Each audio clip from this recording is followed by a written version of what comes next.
আজ সপ্তসিন্ধু গল্পের ২৯তম পর্ব।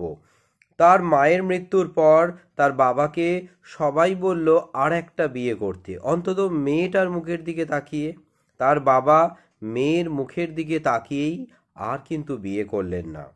তো ঠাকুমা আর বাবার ছত্রছায়ায় সৌমি বেড়ে উঠছিল। হঠাৎ একদিন ঠাকুমাও চলে গেল। তার বাবা সবটুকু দিয়ে মেয়েকে আঁকড়ে ধরল।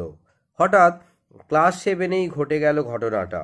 মেয়ে পড়তে গিয়ে আর বাড়ি ফিরল না। বাবা উদ্ভ্রান্তের মতো সব জায়গায় মেয়ের খোঁজ করতে লাগলো।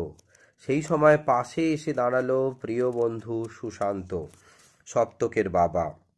দুজনে মিলে তারা অনেক খোঁজাখুঁজির পর অবশেষে মেয়েকে পেল একটা পরিত্যক্ত বাড়িতে, প্রায় অচেতন অবস্থায়।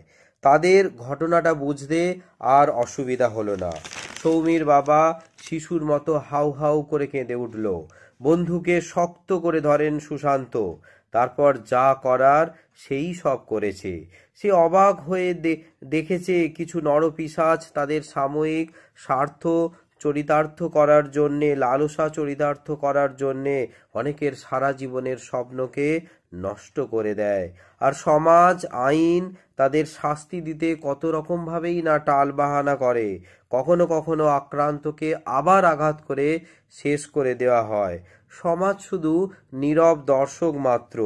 আমরা সামনের দিকে এগোচ্ছি না আরও পিছিয়ে যাচ্ছি? ভালো লাগছে আমার গল্পটা আপনাদের? তাহলে প্লিজ সাবস্ক্রাইব, কমেন্ট ও লাইক করে পাশে থাকুন।